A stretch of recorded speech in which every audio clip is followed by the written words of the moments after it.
This is Metzi from Yellow Brick Card Club. You can find us at Yellow Brick Card Club on Instagram. There we have links to our free Discord, our video streams, and whatever else we got going on at the moment. You can find Pierce at Pierce Breaks on Instagram and YouTube, and at reddit.com/r/Pierce Breaks. Both of us run lively, free Discords. Come check us out and enjoy the show.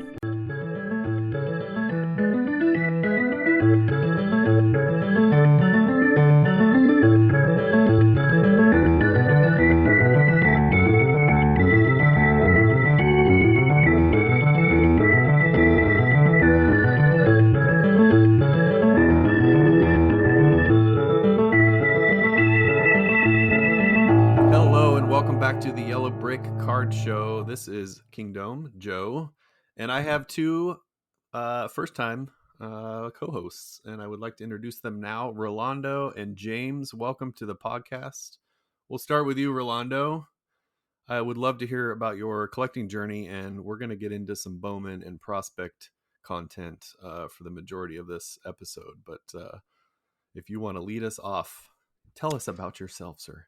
Yeah, so I've been part of this Discord since the beginning. I'm number 10 on the list of all the members, apparently, which is awesome. You might know me from some of the breaks and some of the cool cards I've been able to end up with. But yeah, I mean, my card collecting journey, kind of like most of the people that have shared their story, started in the mid-90s.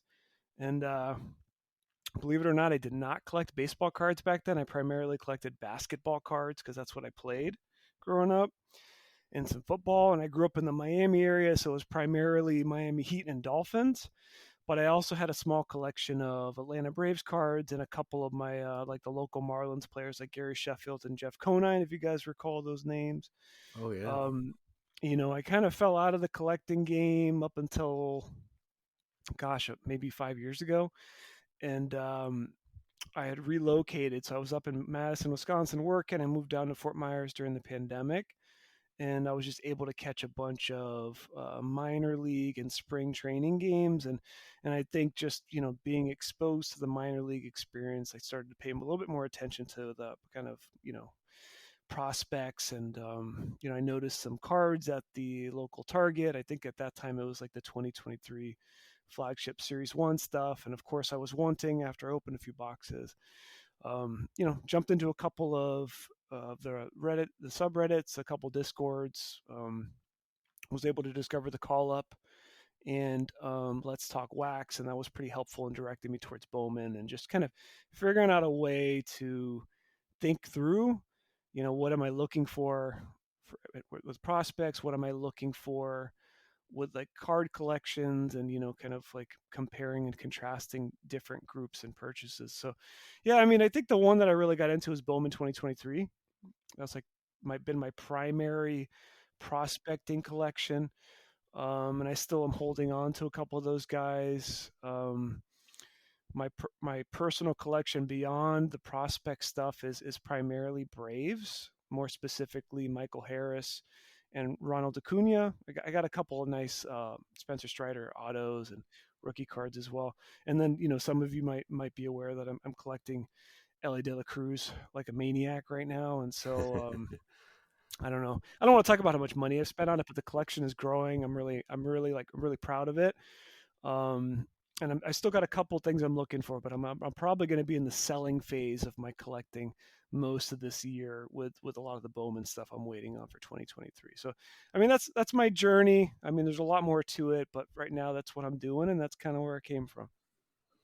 I love it. 23 Bowman is near and dear to my heart for reasons we can discuss, but as I've made no secret, Lazaro Montes is my guy. So, bonus points for 23 Bowman. Comment from you. Absolutely. We also have James. Welcome to the podcast, James. Thank you for joining us. And as it's no secret, the three of us, among many others, are prospect types. And tell us about your collecting journey in general, if you could, and also on the Bowman Pro Debut prospect side. Sure. I definitely come to things from more the prospect side. When I was younger, you know, the whole, you know, I'm a little older than I guess you guys. I just turned 45 earlier this week. So I started with that 88 top set. That was the first ones that I had, but then stayed away for a long time. But the whole time when I wasn't collecting cards, I was still playing fantasy baseball. I've been playing fantasy baseball since 1999, like really early on, and then got more hardcore. Started doing 15 team dynasty. I do a lot of, I have 4 different 30 team dynasty league teams now, and really into prospecting. Prospecting for me started. I don't know if you guys remember this podcast, the podcast Up and In. It was on Baseball Prospectus. That got me super into the minor leagues. And at that point, I was playing fantasy baseball, and somebody in one of our groups posted an autograph card of a prospect I was really into, and I was away for cards for a really long time, and the idea of getting like autographs in a pack was super cool because that was not a thing in 1988, 89, 1990, 91. So I got into it, especially because part of it was for fun, and part of it was like, I'm learning about these players, watching them become superstars, and then like the idea that that might be worth something seemed really, really cool. But I'm not been in there long enough to really see a lot of that bear fruit yet, because Yeah. I have 4 kids. I'm a public school, middle school teacher, so I don't have like a lot of like Bowman draft money. I'm more of a pro debut money, or Hmm. I have a bunch of big prospect autos, but it's Bowman's best, or that kind of stuff, because it's a lot cheaper than the firsts sometimes. So like I have Las Montes auto. It's a I forget, I think it's Bowman's best, but so I collect a lot of those same prospects, but sometimes the first Bowmans are, a little bit out of the price range. So Absolutely. try to work on that. So as far as prospecting goes, that's kind of where I'm at. I do try to pick a couple of the, more a long shot, try to get them before they, develop a lot of the hype. I don't know how many of those guys I want to talk about, because then I don't know if we're going to see their break prices increase. But No. oh, I'm just messing. But like Johnny Farmello is one of my biggest PCs right now. It's a Yes. shame that he's hurt, but he's probably my number one. Noah Schultz, Emmanuel Rodriguez. Those are probably my Bubba Chandler too. But those are like my big. I end up with a lot of pitcher autos. They just seem to be cheaper, and I just love the art of pitching. And it's ridiculous how cheap they are. Yep. Yeah, you mentioned well, first of all, we've all now mentioned Mariners, so that's going to be a fun conversation. And the Mariners, for all of our major league on-field issues, our farm looks really good right now. But the late 80s origin story, you don't have me beat by much. I'm not that much younger than you. But I also got into a little earlier than I probably otherwise would have, because I have an older brother. So like 87 is the first one that's ingrained in my mind.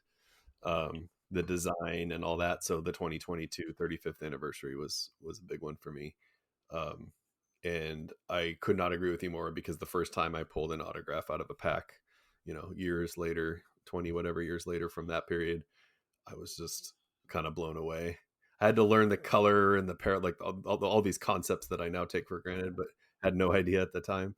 But man, yeah, pack pulled auto. There's something beautiful about that. And then the ability to collect Bowman specifically and Pro Debut, which we'll talk about, is just like, it just adds to the enjoyment. I'm lucky that I have 2 minor league teams, both farm clubs of the Mariners nearby. One of them is very close. We go there often. The other one's a little bit more of a drive, but so I get to see him play, and it's just like the whole journey. And even if they bust, it's still an enjoyable journey. So Yeah, absolutely. I'm kind of blessed in that same kind of way. I'm 10 minutes from the Aberdeen Ironbird Stadium, and a couple years ago, when that went from, it used to be a New York Penn League, which is just like, guys finishing college, to now it's a high A team, so we get a lot more talent, and just the Orioles in general in the last 4 or 5 years are a lot better than they used to be. It was definitely a long time. I mean, it was a big deal when Michael Conforto came through. Like that was a big deal. People were like, "Oh my gosh, Dylan Bundy." But like I got to meet Jackson Holiday. I got to see Dylan Beavers and Judd Fabian, and Chase McDermott, and a lot of the Orioles prospects as they've come through, and that's been amazing. Having actual like future big leaguers playing, right nearby. Chase McDermott, YBRB Player of the Year. He was the first out of the first pack, out of the first box of Flagship I opened. I'm hoping he's not Owen White of this year. Right? Yeah. To be honest, he was not really on my radar. I just had sort of made a unspoken decision that I was like, whoever comes out of that pack first, we're going to do something with that throughout the year, and it just happened to be Chase McDermott's rookie. But what is his deal? He came in with some hype, I guess. I missed that entirely, but yeah, he's probably like the 7th or 8th starter up for the Orioles this year. He might be a guy. He could be a guy. He's definitely not a sure thing at all. And I think that was actually, was that a Mojo 1990 numbered one? I think we did pull one of those, but yeah, first one out was just a bait. Okay. Yeah. Okay, because that was actually my card. Oh, the Mojo? The Mojo, yeah. Okay, yeah. I think we've actually pulled a Mojo and something else of significance, but no, the first one out was just base from the top. Gotcha. Yeah. So we talked about Pro Debut and we talked about Bowman, and I'm gonna real quick for those listening that might not understand the Bowman world, haven't gotten into it yet. The primer here is there's, I don't know, half a dozen Bowman releases each year, but really 3 of them are the, I guess, Bowman flagship, so to speak. Those are where the Bowman firsts would come out of. I know you two are aware of this very well, but those Bowman firsts are the prospect equivalent of a rookie card. So you can have a prospect card in Bowman. There's lots of them, but without that first stamp, much like the RC Shield on Topps flagship, that is the differentiator, and it's the differentiator between collectability but also affordability. And we've talked on previous podcasts about the price of Bowman wax can be pretty astounding. Particularly draft can be for the super jumbos, like coming out at $750 or something like that, and that is $750 for those who don't know. Mm-hmm. It's come down too, and it's still crazy. Yeah. And Mike and I just talked recently on a podcast about why we in particular love Bowman, which is here coming out in a couple months, because it has that retail option and it's a little more achievable to, pick up a blaster and have some fun. My number one team is the Pirates. I'm originally from Pittsburgh, Pennsylvania. And I was really excited about getting Connor Griffin this year. But the prices for, when you see those things on eBay, or even if you go on any of the other breaking sites, the prices for like a Connor Griffin spot or a Pirate spot, I did the math and I'm like, I'm just going to buy a Connor Griffin base auto. And it's way cheaper. I mean, they're about $110, $120 now, way cheaper than gambling. And maybe you might pull a cool parallel, but you're probably not going to get anything. So like, I've been kind of out on that part. Yeah, it can be rough, and it can be rewarding too. But yes, absolutely. There's no way around that and I've said this with my Mariners too, because we talked about it. 23 Bowman for Mariners is great. I love them. I'll take those spots any day. But 24 Bowman Chrome was a wasteland. So yeah, I could pick them up super cheap, but there wasn't a lot in there, or at least we don't think there is at this point. But I have somewhat recently become very enamored with Pro Debut, particularly for my PC. They are not going to come on either end, selling or buying. They're not going to come at the premium that Bowman does. They're not going to be as collectible as Bowman, but holy cow, is it more affordable? And honestly, I've said this, and I don't want it to change because I like that it's affordable. But really, if you think about it from a 10,000 foot level, it amazes me that largely photoshopped major league uniforms on prospects in the Bowman line are worth 10 times what a Pro Debut actual pro uniform first pro card I should say is worth, and it's very backwards to me, but the hobby has spoken, so here we are. You could even argue aesthetically, like Pro Debut in 2024, they kind of look nicer than Bowman did. Yeah, I was not a fan of 24 Bowman design in particular. Actually, I agree with you there. Rolando, what is your relationship with Pro Debut? Like it, love it, I mean, hate I it? like it just because I feel comfortable actually buying a hobby box and ripping it on my own, which is fun. Mm-hmm. Um, I also appreciate that I get to see the players in their minor league jerseys, and so being in Fort Myers, the only team I get to watch locally easily as a minor league team are the Mighty Muscles, and it's cool to see some of my squad with their actual purple jerseys going on. So I enjoy that, and I've had some nice luck too. I didn't rip any this year, but 2023 I got like a nice Jackson Churio auto and a couple other cards that I was really happy to get my hands on. So yeah, I mean, it's a nice opportunity to get into collecting the prospects without breaking the bank, because yeah, like these guys are saying, it's really difficult to get in on a break at a reasonable cost for some of these teams that people are looking for. Um, Even for somebody like Arjun Namala, like I wanted to collect some of his stuff because I knew I'd be seeing him locally for a few games, and some of the costs for like even a Blue Jay spot were kind of ridiculous. So I mean, I think the best option is you wait until one of the other products release, and then you go back to the you go back, maybe you wait until Bowman Draft comes out that year and then go back to Bowman and see what's going on with those cards you were looking at. So, yeah, I mean, it's probably never a good idea to buy within the first couple months. The prices usually go down. There's only so many players that it just continues to go up on, for example, like Paul Skeens. But that's not I like common. that you mentioned that circling around thing because that has saved me so much money. I made a spreadsheet. I know it sounds dorky.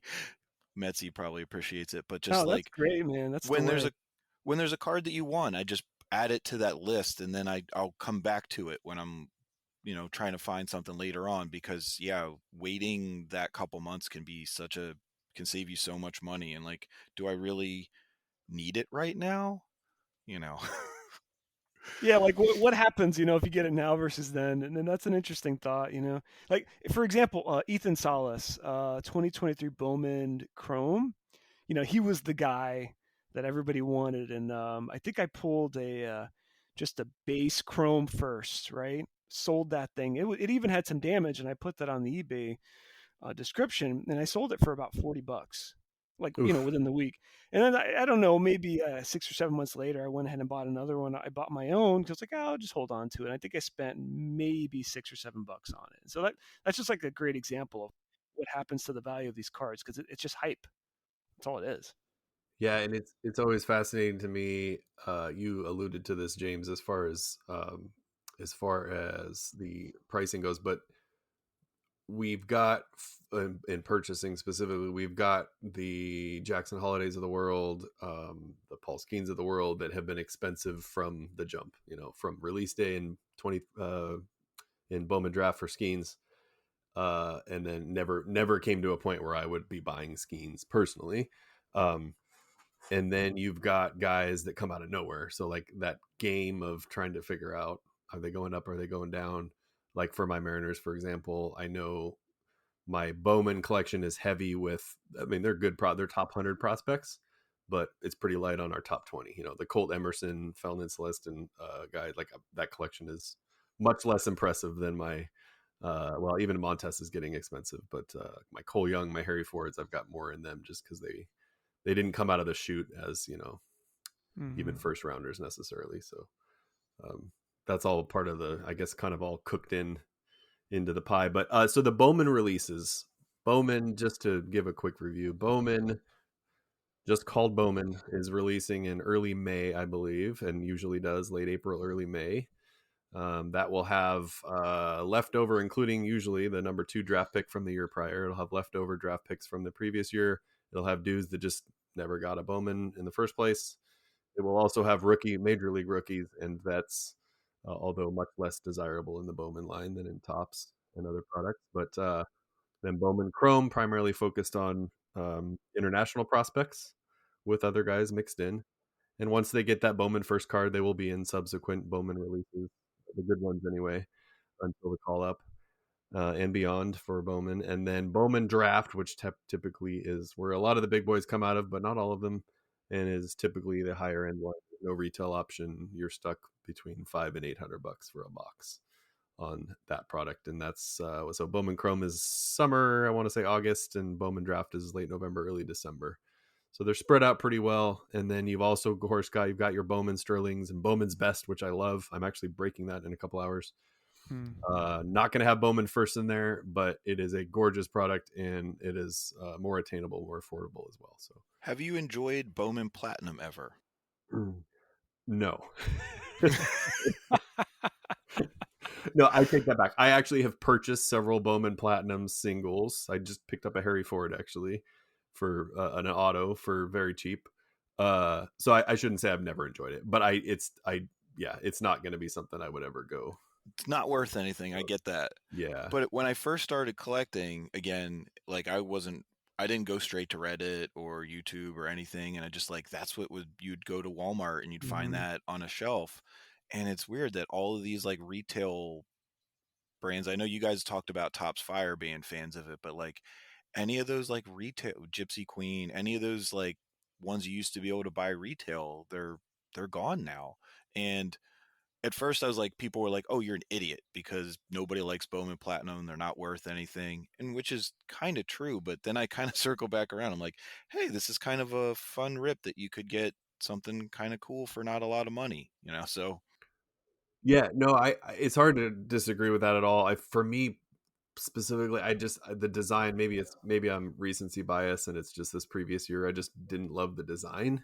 It was less about the, like, if I'm going PC for my Mariners, I'm not as concerned about the resale. Obviously it'd be nice to flip a few. That's always the goal, but the design didn't do it for me for some reason. At the All-Star game in Seattle in summer of 23, I was at the Topps booth at the expo and was opening some cards. They had the Rapper Redemption, having a blast. Might have gotten there more than once.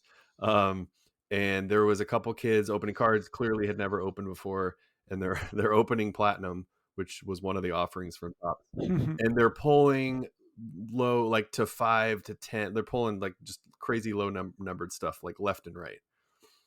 And I had already kind of given them like the super fast version of like, okay, well, this is how the numbering system works and colors and all that. So they're pulling these and they're like freaking out. And one of them happened to be the son of a former Olympic softball player who was there for the celebrity softball game. So she was standing by and their kids are freaking out. And I'm like, they're kids, like young teens, like they're just having a blast. I'm not going to rain on their parade. But the way they're acting wasn't, hey, I'm excited because it's a cool color. They're thinking like, hey, I'm excited because I think I'm about to get a payday. And I was like, oh, I'm in a tough spot right now. Have fun by all means. I mean, I've said it before and I'll continue saying it, like, open what you like, don't open what you don't like, open what you can afford. I mean, I have no qualms about that. I'm definitely not going to argue that they're pretty. Yeah, exactly. Yeah. Have you guys had a chance to check out the rosters for the breakout games next week? I've got a chance to look at them. I know the game started today. I literally got back from Cub Scouts and logged in today. Yeah, I get it. Rolando, are you going to check out those games? I'll be watching some replays. I obviously not watching the Red Sox Rays, or I missed that. I know that Marcelo Mayer and Christian Campbell hit back-to-back home runs, which is exciting. Spoiler alert. Yeah, sorry guys. It's okay. But no, I mean, it's pretty exciting. I don't know like the depths of each roster, but there's certain games that I have, like the Rangers versus Giants. I want to see Sebastian Walcott, who I'm collecting. I want to see Bryce Eldridge. Obviously want to see how the Braves do. Their roster isn't what I was hoping for, but they got Guanipa playing, and I don't think it's Owen White pitching. I'm trying to remember which pitchers, but they got a couple that I'm excited about. So there's a few games I'm looking forward to. Unfortunately, another spoiler alert, my guy Xavier Isaacs did not play today. I guess he had some sort of wrist injury he was nursing, so that's a bummer. But yeah, I mean, exciting rosters to watch. Remember last year I was all excited about that first one. Montas was in the lineup or on the squad, I guess, and I don't remember. I don't think I intentionally took the day off. I had it off or something. I had a rare window of time that coincided with the game. I was so excited, and then it got pushed on account of rain. in Arizona, and then of course when they actually played it, I was not available, and it crushed me because I don't watch a lot of spring games, and just time wise, I just don't have it. But I had kind of like set that one aside in my mind, so hopefully this year I can see a little bit more. But I don't know how many games of them I actually watch, but I always have them on. Like if I'm doing schoolwork, if I'm just mucking around on my phone, like it feels good to have baseball on again, and even if it's just in the background. absolutely, I consume most of my baseball in the background, and that's why Definitely, I it's a love. peripheral sport. Yep. Yeah, it's the the soundtrack of summer has been said before, but I think it's true. Like I don't usually have 2.5 hours to drop dedicated to the game, but it's always on radio, TV, whatever. But yeah. All right, so I've become a fan of hypotheticals. We played this game a few podcast episodes ago, but um, it's really just a way of asking you your top guy that you're chasing. But someone comes into your house, they steal your entire collection, but for some reason they've taken pity on you and they've offered to let you keep one player, one prospect. So he can't have hit the big leagues yet. So Ellie not doesn't count. He's going to leave you with that one player and whatever cards you happen to have of him. Who do you keep? Oh wow! Ooh. I'm gonna have to look at my cards real quick. I got them in a sleep. This is a value question. That's right, James. Who are you keeping?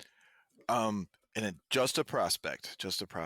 I'm probably keeping my Bubba Chandlers. I think that's it. Either Bubba or Noah Schultz. Again, big pitchers who are just ridiculous. I love watching both of them. That would be hard. If I can only pick one, it's Chandler, just because as a Pirates fan, I'm really excited. So yeah, I'm locking in my answer, Bubba Chandler. Bubba Chandler. Okay, so about Bubba Chandler, when are you and whoever else wins the call up? Well, he's not going to be like Jared Jones and start the season on the team. That kind of was confirmed once they signed Andrew Heaney. I think he'll be up before the end of May. Okay, so it's imminent. So if as long as he's up by May 23rd, we'll see him in update this year. Nice. Yes. Yeah. I have tracked those numbers down. It is really crazy with a lot of people on Reddit.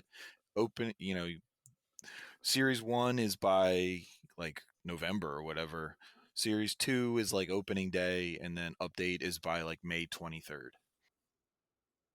Excellent. Okay, so May 23rd, and I think that's just after, probably unrelated, the magical date that everybody is ready because owners don't want to pay them service time. Exactly. Or don't want their service time to count. Super What is 2, that, right? early Super May 2? or something? Yeah. Yeah. Rolando, have you put your one guy in the safe yet? Yeah, and this is like a mix of the amount of money I've put into it and sentimental connection, and it's gonna have to be Xavier Isaac. I don't do this often, but I did in 2023 buy a retail box and a hobby box, and my first ever redemption auto was an Xavier Isaac green grass auto. So Oh, yes. it would really bum me out to lose that to a thief. Yes. And then I got a couple other really nice, like color kind of like jersey match parallels of his that I really like to look at. So that would probably be the one. And I also just really like the kind of like masher, home run, like power hitter prospect. That's kind of what I collect in general. Like I got a lot of That makes Spencer sense Jones. with Eldridge. Exactly. Yeah, Bryce Eldridge, Lazaro Montes, Spencer Jones. I'm like looking at him right now. Like that, those are my guys. And so, yeah, and I think that for him, he was in Double A, struggling a little bit with strikeouts, but looked good in fall ball. So I'd be curious. I would have to say probably 2026 we'd see him come up. They were experimenting with him playing in right field too, but I think he would come up as a first baseman if anything. And that position is full, and the Rays like to take their time. So that's what I would project. But yep, that'd be my guy. Excellent. Are Isaac and Caminero, are those driving your love for 23 Bowman?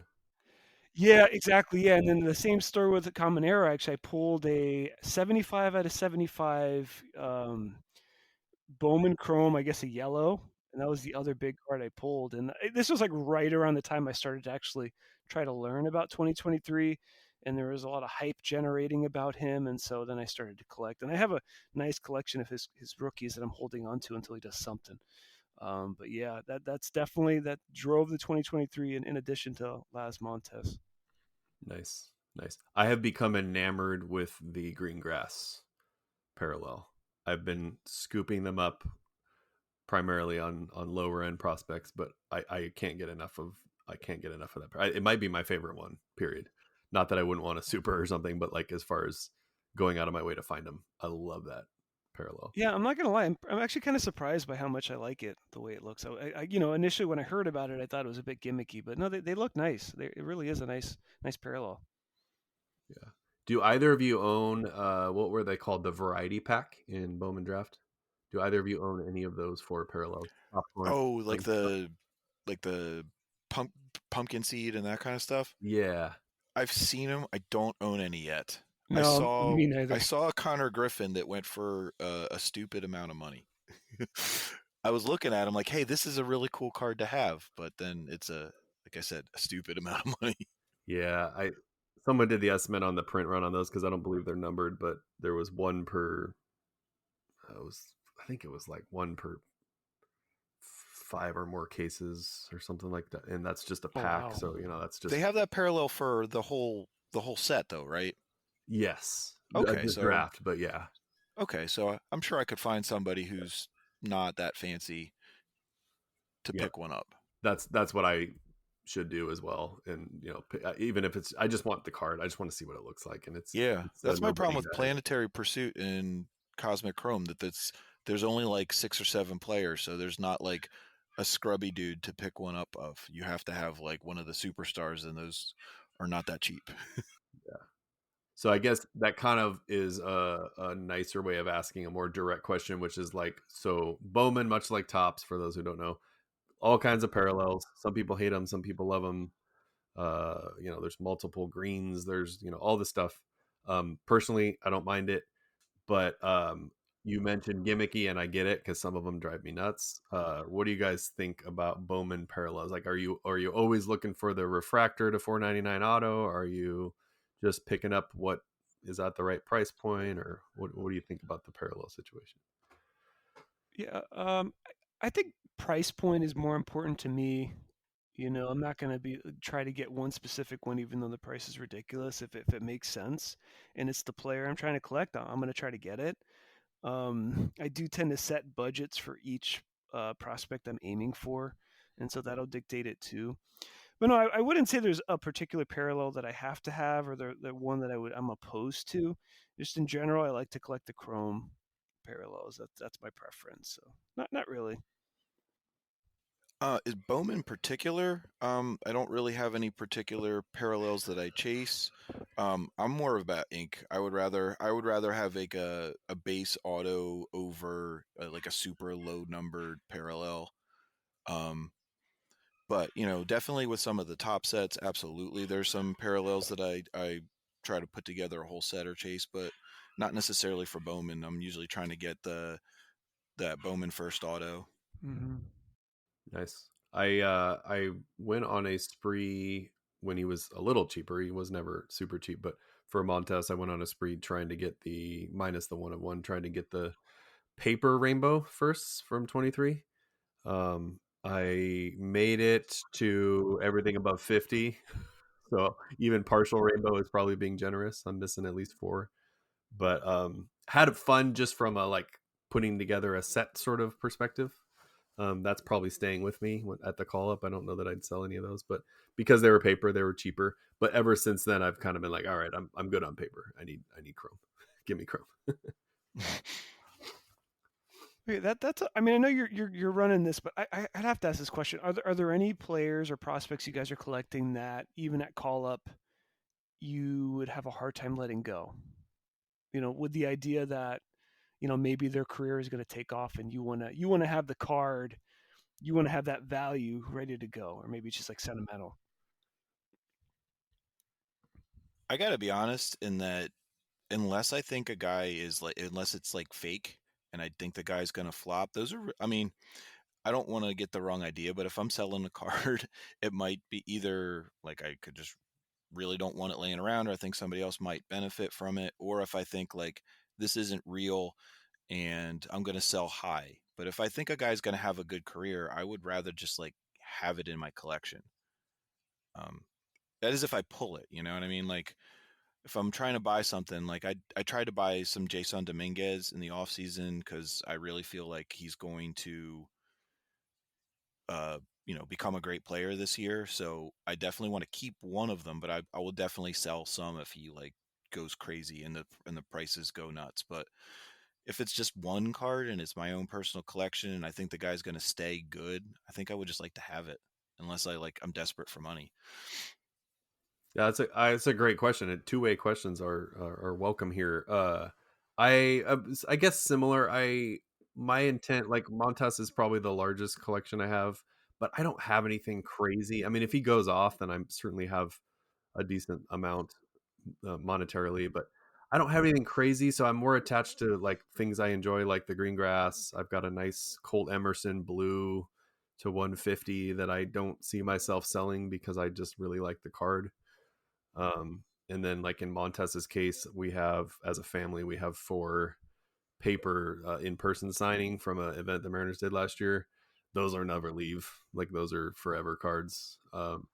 So for me, it's kind of a mixture. Like I pick them up where I can, and then the idea, and much like I think James, you said this, like mine haven't bore fruit either. Most of my Bowman guys have not been called up yet. I've had a few last year, but so I guess I really haven't had to make that decision yet. But for Montez, for example, I'm keeping the stuff I really like for sure, and then hopefully flipping the rest to pay for the ones I kept. But Yeah, who no, knows? like Because it's baseball. I kind of went nuts last year with their a year and a half ago Junior Caminero. Yeah. And when he got called up, it was kind of a surprise. It was like late in the evening. I remember like I went out and had a couple beers, and I was like, oh my goodness. And so I listed a lot of stuff. I think I sold a few of his autos and some of his paper parallels, but the one I kept, and I still, have a couple others, is that 75 out of 75, simply because it was something that I pulled, Mm-hmm. So yeah, I think the sentimental value for some of these cards, like did I pull it myself or was it pulled in a break? Like, that kind of idea, like it's destiny. Yeah. I'm probably less likely to get rid of those. But most of the time, if I'm collecting somebody, I've identified certain ones that I'm ready to flip at call up, or if they have like a really good spring showing or fall ball, and then there's a couple of those that I'll hold on to. So usually it's like a color match parallel or a nice Mm-hmm. lower numbered auto if I somehow end up with those, but I don't tend to buy those on my own. I love the color match, and I love Sapphire, which happens to be a color match for the Mariners. I Even the love base. Sapphire. It's just Yeah, beautiful. I have a lot of Sapphire Bowman first, and they're at base because the color match is base. So I almost prefer that over some of the other parallels. But yeah, I can't say enough about Sapphire. Just I would love to open it, but I just can't justify personal Sapphire. It's just kind of crazy. I do wonder, going into the spring, our roster decisions are starting to be made. People are being reassigned to camp and all that. So this is like a fascinating time to be watching how it all plays out. Not to always bring it back to Seattle, but since all 3 of us are at least partially chasing some Mariner prospects, the fact that the Mariners fell asleep during the offseason and didn't sign virtually anybody gives me hope that we see Cole Young in the next couple months. Harry Ford, maybe. I don't know how they want to play him. He will not be catching very much if they call him up, so that's kind of a more difficult one probably. So But you're a fan of a team that has a fantastic pitching staff and all they need is a couple decent hitters and they could actually do something and they don't. I wonder what that's like as a Pirates fan. Oh my gosh. Yeah. This is getting dark. We're brothers. Yeah. What's up? Yeah. Oh, okay. So this reminds me off the topic of Bowman. Enjoy but Rowdy. you mentioned, yeah, we'll see if he makes the squad. I mean, we have so many good hitters, he might not be able to make the cut. That's sarcasm. But years ago, I think it was it's actually pretty important to remember, it was before or after we signed Robbins and Cano. I think it was before. And at that moment, of course, everything's been dashed since then. But it was like, oh, we've flipped the script. We're a team that's going to outbid the Yankees. We gave them hundreds of millions of dollars. Everything felt different. But right around that time period, our GM at the time, Jack Zarenzik, he I'm not going to do his quote. I can't quote it verbatim, but he's being interviewed by whoever locally. And the question is something along the lines of like, talk to the fans who are mad right now. And this is 10 years ago and we're still mad. And he basically, the Pirates had just finally made the playoffs, whatever time window that was. And he basically said, well, I mean, really, I mean, just look at the Pirates. Like they had to wait 20 years. So basically you guys should be okay with this. It was a dark time. I was shaking in anger, and then Zarenzik didn't last too much longer. But the upside, much like the Pirates, particularly with pitching, if I'm not wrong, is that like we can pin our hopes on our top 5 farm system.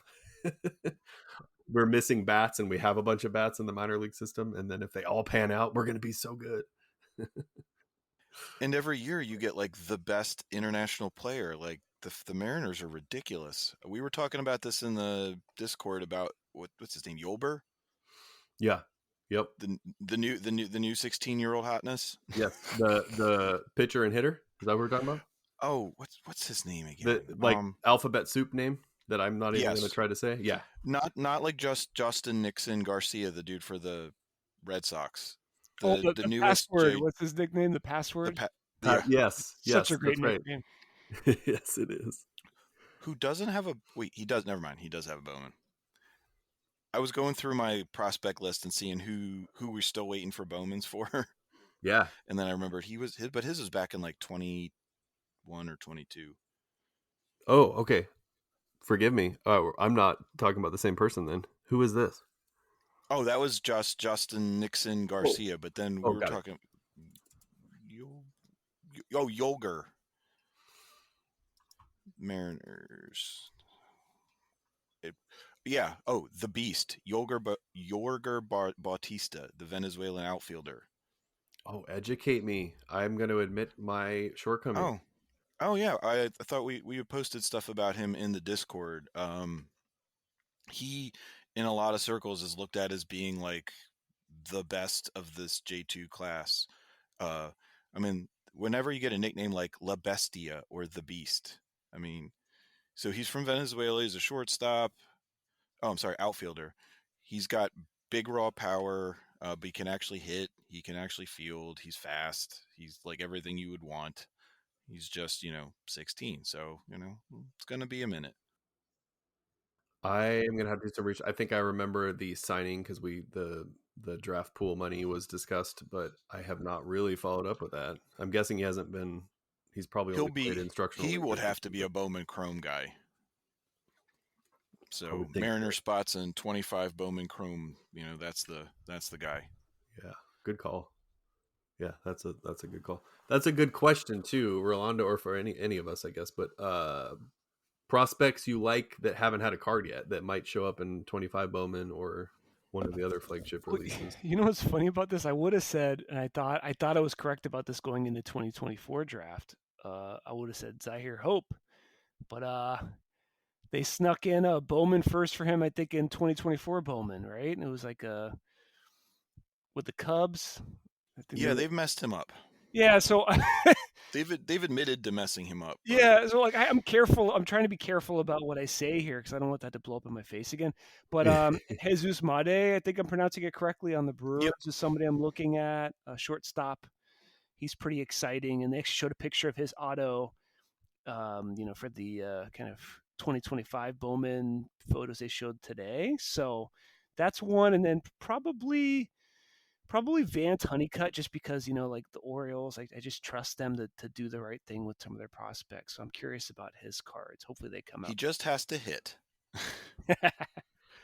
Which again, if he was on like almost any other team, you're like, that's not going to work. But yeah, I'm kind of with you. I've drafted him in fantasy in some of my dynasty drafts, and I'm going to plan on chasing him as well. Just like, if you have a guy who has all of the tools in the world and they just need to work on their hit tool, I mean, is there a better team for them to be on than the Orioles? Yeah, and he's probably going to be an affordable chase too, right? So at least there's also that. Like Made is going to be kind of difficult to get your hands on. I think he's going to be expensive at first. Yeah. You think so? I think in 25 Bowman, I think our biggest chase is going to be probably Weatherholt, I would think, but Made is going to be right there. Yeah. What about did Charlie Condon? Did he get a card in the? No, he's due. He's gonna. Okay. And Dollander. Dollander hasn't been in Bowman yet. Okay, so that's actually, I don't know this offhand, but that seems like more than the last couple of years of like the draft players ending up in the next Bowman. Yellow Brick has to be excited for Bowman just because like the Marlin spots, the Rocky spots are Mhm. actually interesting. Cardinals have been terrible, but like Quinn Matthews and Weatherholt for the Cardinals, Condon and Dollander for the Rockies. The Marlins, I love Thomas White. Yes, He's one of my favorite I'm pitching excited about him prospects. too. The Tigers have my probably the guy that I'm going to be chasing the most, just affordability wise, is Josue Briseño. Is that the kid that like essentially won the MVP for the fall ball? Like, Oh, exactly. Yeah, right? he had done really well during the year, but yeah, I think he definitely led the fall league in home runs. He's giant, and he's going to play first base eventually. He's too big for catcher, Mm, but he would fit your kind of like genre of big beefy guys who hit the ball really far. yeah, he might be. I mean, might just be adding him on my list right now. Very cool. Maybe I shouldn't have said that. Now I'm going to be bidding with you. Yeah, and there's another guy I really would like to collect. This is from 2024 draft. Jacques Caglione. Dude, Yeah. those prices are never coming down, so I'm just gonna like dream on it. But that's a card I want. I just can't. I I just mean, won't afford it. if you pull it, good luck. But like, if I pulled Caglione right now, I'm selling Right. right away. I've watched enough of him that like I do not feel comfortable holding that card for the long term. Right. Ooh, what do you Because see? he so the good thing is he can hit everything, Mm-hmm. but the bad thing is he swings at literally everything. So I think they rated him as like his approach as like a 30, Yeah. which is rough. really bad. Ouch. But but then again, he's got all these tools. If he could just learn that you don't have to try to hit every pitch. If he can fix that, I mean, the dude, like, you just see him walking around and he looks, I don't know, like a video game character. Like, it's not a person. He's just got these arms that look like tree trunks. Yeah, his dimensions don't make sense. Is he still trying to pitch? That's one I thing I was concerned about. Is he going to just like commit to one position here? I don't think that he's formally given it up yet, but I don't think they're planning on pitching him anymore, which would be smart because he's just not built like a pitcher. Right. I'd like to see more of that. I know it'll still be few and far between, but I'd like to think Otani's gonna leave a legacy of like a few more of those guys if they Yeah, can every hack year it. you Not hear everybody about is. Yeah, you hear about one or two guys that try it, but like, I mean, Bubba Chandler was originally doing that, and as soon as he stopped hitting to focus on pitching is when he really like took off like a rocket ship as a prospect. So, I mean, there really is something to make it be known how amazing Otani is because, once these guys focus on one thing, then they can be good. Mm-hmm. Who's the kid? Who's the guy that got signed over in the Athletics? Shotaro, is it Mori? He's one Yeah, that, Maury, yes. yeah, he's one that they're excited about potentially doing that as well. But I agree with you. I think it's just that Otani was able to do it in two positions is incredible. But these guys are all supposed to be performing at a high level, and you can't spread yourself too thin. So I hope he does. That would be exciting, but I'm not optimistic about seeing that again anytime soon. I can't imagine any other two-way players at this point. Just because of the ones that we've seen, even like Nolan McLean. I know you guys were big on him as well, but it just seems like once these guys commit to doing one thing is when they're actually able to do the one thing. We might go the rest of our live baseball watching lives and not see another one anywhere close to Otani. Yeah, We should appreciate him while we have him. I believe that wholeheartedly, man. He's someone to watch. You got to watch him. And I have zero cool Otanis. I have struck out. Yeah, I think obviously we all dream on like Otani, but that's so unfair to virtually every other human being on earth. But I just want to see it so bad. I just want it to be. I guess it would eventually, if everybody was doing it, maybe it wouldn't be fun anymore. But just a couple, especially when Otani's out, like give us another one. we need another guy who just amazes us on a daily basis. Like a different genre of one. I like the idea of when I think they were talking about Caglione possibly closing. Like that would be kind of sick. cool. Like they don't need to start. Like let's get a guy who can throw gas and also, hit the ball really hard. Yep. Yeah. They don't need to be experts at it the whole time. They don't need to win the Cy Young, but in a pinch, you can throw them in there. Yeah. How about a switch pitcher? Are you guys aware of? I'm going to go with Gerangelo as the first name and try not to pronounce his second name, or his last name. I couldn't try. I know who you're talking about. I don't know how to say it. It's Dutch, right? I believe so. Yeah. Yep. 15th overall, and the Mariners on record are saying, yeah, he's a go to do both. So that should be interesting. And I think they already have that rule in place as far as how that works with a switch hitter as well. I think the hitter gets to call it, I think is the official rule. But I had never heard that part before. Oh, wow. Okay. I mean, if you start to just trust different organizations, and I would feel like the Mariners would be able to help him be the best version of him. Yeah. But we did have forgot that guy's name. He was a reliever. They called him an amphibious pitcher because they kept getting it wrong in the headline. Starts with a V. Pat Vendetti. Vendetti. Yep. Well, look at me. Good job. But yeah, it's been done, but I think he was just like a journeyman with both. Yep. So if Mariners guy, I'll just call him that. Gerangelo. We'll go with that. First round pick guy. Yeah. If he can do that well, it's not going to be Ohtani level, but it would definitely be a cool thing to have in baseball, and I would definitely like to watch that. Yeah. Yeah, there's a pretty hilarious video of Vendetti. In we'll allow it. College, probably. I don't even think it might have been minors, but I think it was college. Basically, they're playing cat and mouse, switch pitcher, and the umpire's like not making a decision. So they just go back and forth and back and forth. And finally, everybody's like, okay, we need a rule for this. And I believe the decision was hitter gets to declare and then pitcher has to do whatever they want to do. So you're saying the hitter has to declare whether they're hitting left or right-handed? Yep. Okay. I believe that is the rule on the books now. That's wild. You know what's interesting about this guy? I remember what I heard about him is like he has like unique pitches with each arm. Like he does maybe like a slider with one and like a nice fastball with the other. So I don't know who that benefits the most, but that's an interesting kind of cat and mouse chess match kind of thing you got going on there. Yeah. Yep. Cool. Yeah. Well, we're going to wrap it up here shortly. For the two of you, we'll start with you this time, James. Any last words or anything, I don't know, social media-wise that you want to plug or anything? I would like to thank Z Water Bear for the awesome O'Neill Cruz card that I bought from him not too long ago. It's one of my favorite cards in my collection. I love Stadium Club. I love O'Neill Cruz. I love autos, and it just hit all of those different boxes, so I appreciate it. Oh man, I'm glad you enjoyed. I still have a couple more, but it was a beautiful card. I was sad to see it go, but I'm glad you got it. It is very loved. It is getting very well taken care of. It's not just forgotten.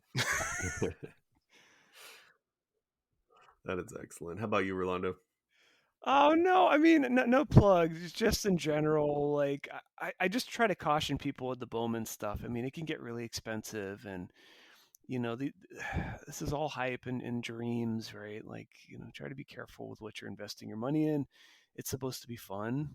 When I'm doing this stuff, I do get a little bit of a return on certain investment, but I don't view it that way. It's just like if I get extra money out of this, I'm going to put more money into cards, right? So I'm just fueling the hobby. So just kind of be careful with that. It can be pretty expensive and pricey to mess around with this stuff. Absolutely. And even when I say the word chase and Bowman, it almost gives me a cringy, because the reality is there are some chases there. But yeah, I agree. And that's true for any cards, not just Bowman. But yeah, don't get over your head. Don't think you're going to, hit the Skeens debut patch and become a millionaire. Be realistic always, for sure.